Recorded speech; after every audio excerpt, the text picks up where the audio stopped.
Hi guys, and welcome back to GPFW. This video is going to go through all those games, look at the key points, key talking points, and see what's going to happen in the rest of the competition. If it's your first time visiting the channel, make sure to hit that subscribe button to make sure you don't miss out on all the latest videos that are coming out very soon. We'll be covering everything from the PSG late winners, by Bayern's incredible win over Barcelona, and of course that Sterling miss.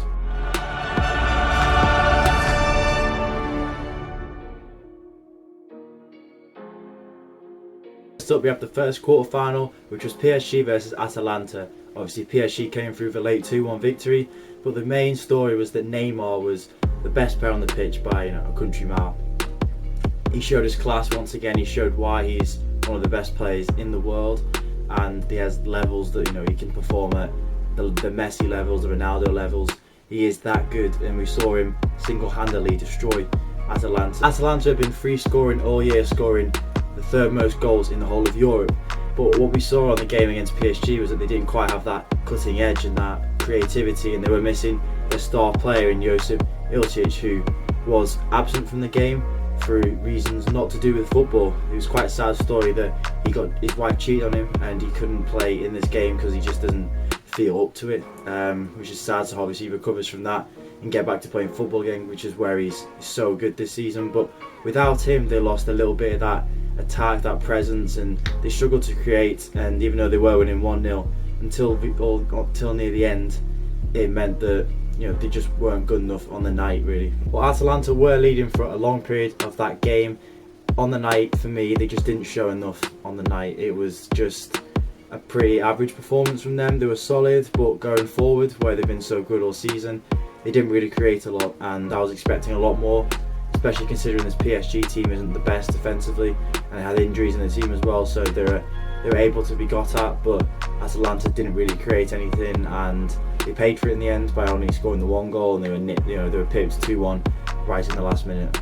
Everyone knows that PSG has some great talented players, world-class players in their team, but obviously the team on the whole has always struggled in the Champions League, and people can turn the attention to the defence, the midfield, not being good enough, which is true.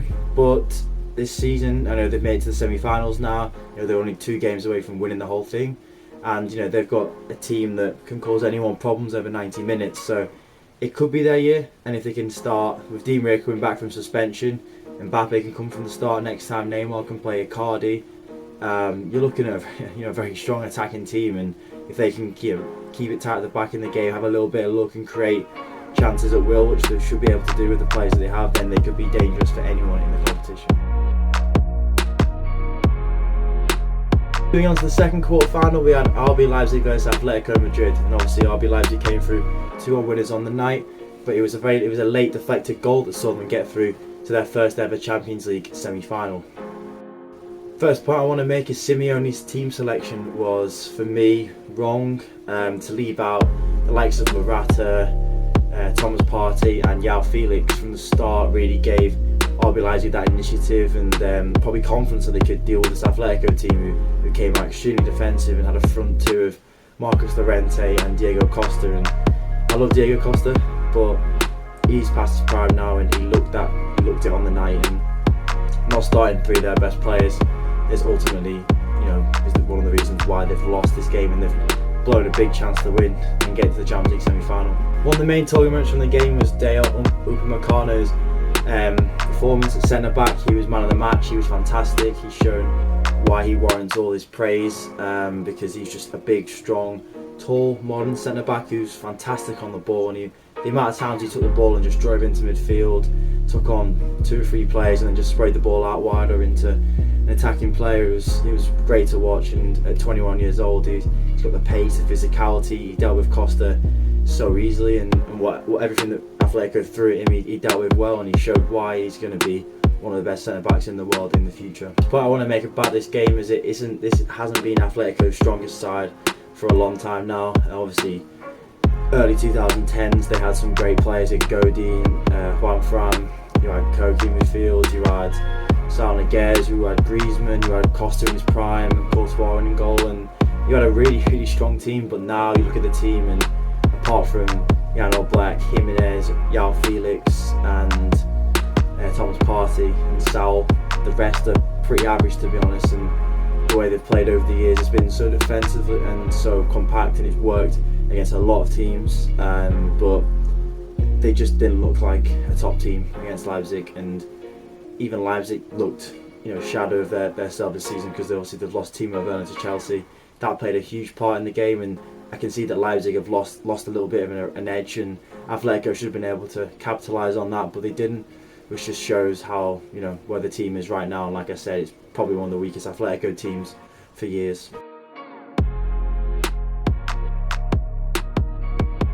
Moving on to the third quarter final, and of course this was Barcelona versus Bayern Munich, which ended 8-2.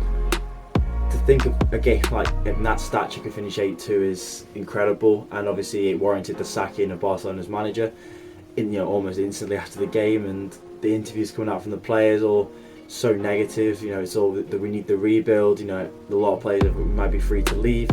Piqué offered himself to leave. It's just a complete mess from Barca's standpoint. From Bayern's standpoint, they now look as complete favourites to win the Champions League after that game. First point I want to make is obviously how brilliant Bayern were. I mean, the best team in the competition right now. They've been a fantastic year in the league.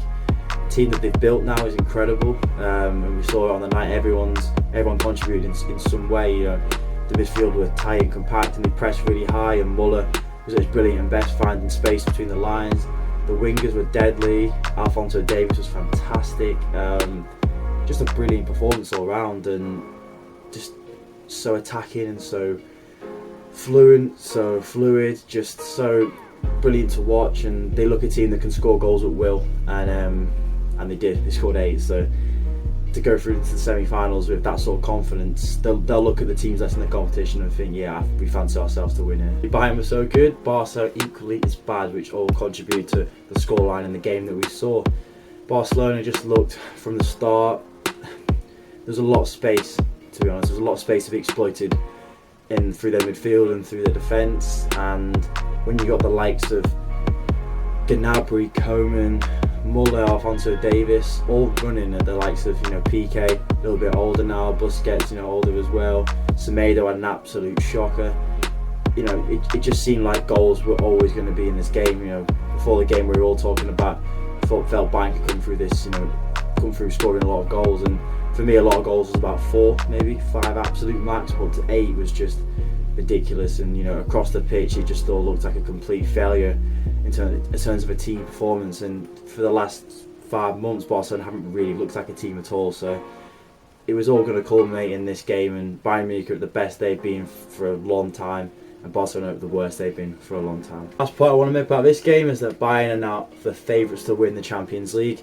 They have been ever since Liverpool been knocked out, in my opinion, but this performance culminated with the league performances this year, and just every time they watch them play, they just look a top team.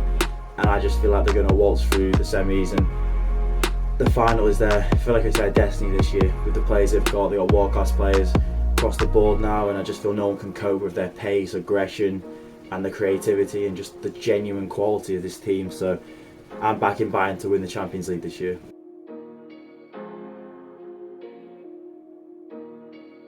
Final quarter-final is Manchester City versus Lyon. Coming into this game, it was second place in the Premier League, Manchester City, versus 7th place in League One, Lyon. So probably many people thought they finished, in the top 4 or something, but no, they finished 7th when the league got cancelled. They're having a tough season, very inconsistent, lost a lot of games in the league, drew a lot of games as well. Not a Lyon team of past years, but obviously they had the quality of Memphis Depay, and playing 3-5-2, they were awkward to break down for City, but you just felt that Manchester City were a much better team coming into the game, and you thought they'd just been able to roll them over, and this would be their best chance ever to get out of a quarter final, which they haven't been able to do while Pep Guardiola was at the club, and they failed. And it's a failure on all fronts, and there'll be some serious inquisitions into what happened, and the future of City is at the moment in a little bit of limbo at the moment. So this game is going to cause a lot of problems for the players and the fans, and again, it's another year without a Champions League semi-final. Second point I want to make is that Lyon, you have to give them credit for winning 3-1. They scored 3 goals against Manchester City, which I didn't back them to do.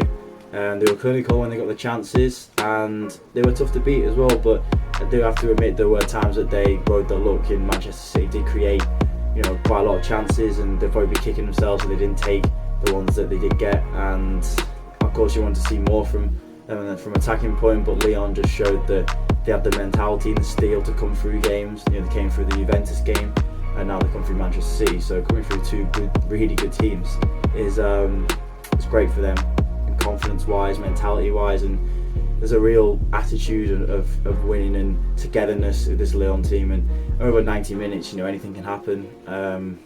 So I wouldn't rule them out.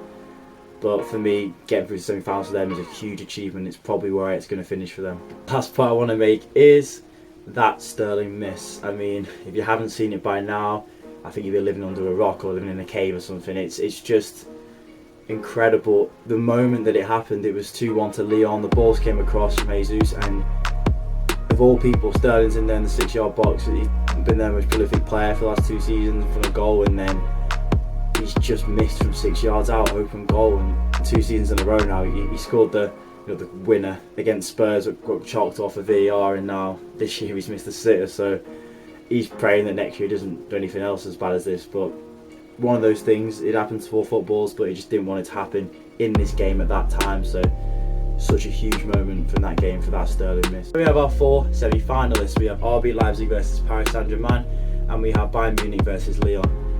For me, those are 2 great games. I feel PSG are in the best position they've ever been in to get to a Champions League final, and I think they've got enough quality to see off RB Leipzig, especially bringing in Di Maria back into the front 3, and they'll bring that energy, that quality, and something that they were missing in the game against Atalanta. In the other semi-final, we have Bayern versus Lyon. Bayern are a much better team than Lyon, and much more clinical and much better place than City right now. And the players they've got, they're just going to be able to create all over. And City created a lot of chances, and Bayern will do the same, but they will also not make the same mistakes that Man City did. So for me, we're going to be seeing a PSG Bayern final, in my opinion.